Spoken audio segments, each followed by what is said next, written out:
On August 11, 2025, the Supreme Court of India ordered every dog in Delhi NCR to be placed in a shelter permanently. Within 24 hours, legal teams rushed in with emergency petitions. NGOs organized rapid responses. Social media exploded with outrage. Celebrities, politicians, activists, they flooded the online narrative. Only within 11 days, the Supreme Court of India bowed to pressure and changed their ruling. Even the court was overwhelmed by a lobby that had access to legal expertise, media muscle, celebrity clout, and deep political ties. Just think about it for a moment. The Supreme Court had to backtrack. These aren't politicians, they don't need your votes, but even they came under pressure. And mind you, this is not about animal welfare. The same lobby that stands for dogs does not stand for other animal welfare issues. For example, many in the extreme left support the kind of activism where activists eat beef in temple premises. Why don't they stand up for those cows that are killed simply to make a point? Because all these activities are essentially part of the same block, and it comes down to one thing: anti-majoritarianism. Essentially, these groups look at issues that are against the majority and take a clear stand there. Being anti-majority means you are at the center of controversy, and in our country, that means power and money. In this video, we are going to talk about the three pillars of the anti-majority bloc: the politicians, NGOs, and celebrities, and expose how this bloc can literally bully the biggest institutions of our country. We're going to use this board to tell a story with the players involved. The one in the center is our government institutions that represent us, the people. On this board, we're going to put each pillar of this bloc and look at what their motivations are and how together they work against our institutions. The first pillar is the non-governmental organizations, or NGOs. The animal power lobby is anchored by powerful NGOs. For example, People for Animals, Humane Society International India, PETA India. And if you follow the money, the motive for these NGOs comes down to fundraising. First is corporate social responsibility. India's corporate social responsibility budgets are a goldmine for these NGOs. Even though animal causes account for only 0.6% of the CSR budget in India, these NGOs routinely have multi-crore contracts with multinational companies. The next part of this funding is from international foundations. For example, Open Philanthropy pumped $120,000 into People for Animals in 2024. The animal rights groups use the same money into media campaigns, PR campaigns, and on-the-ground protests when issues like this come up. This process turns donations from these international foundations directly into influence.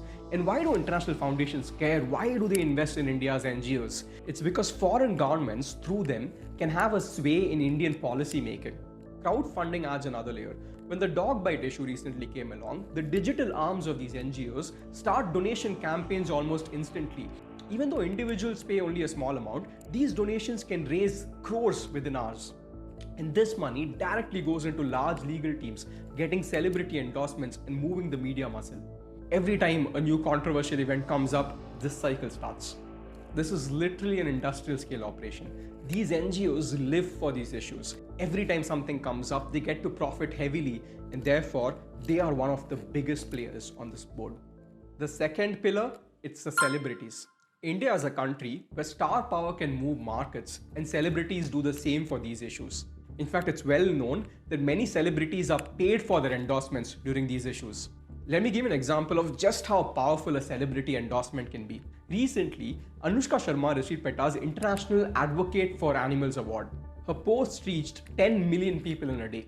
That's millions of people who will fight for this issue now simply because their favorite celebrity is vouching for it.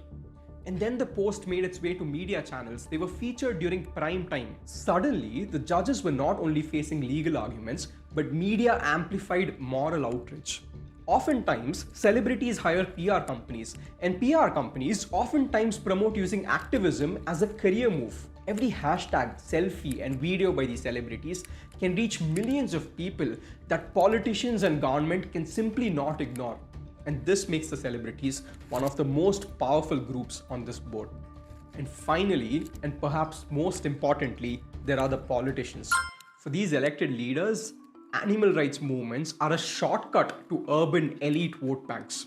By aligning themselves with these high visibility issues like the dog controversy or the beef controversy, they make it seem like they're on the side of the urban elite, the modern India. This is a high value opportunity for them. You back the urban elites and you gain a new vote bank. You oppose them and you sound like you're cruel. For them, it's just clear.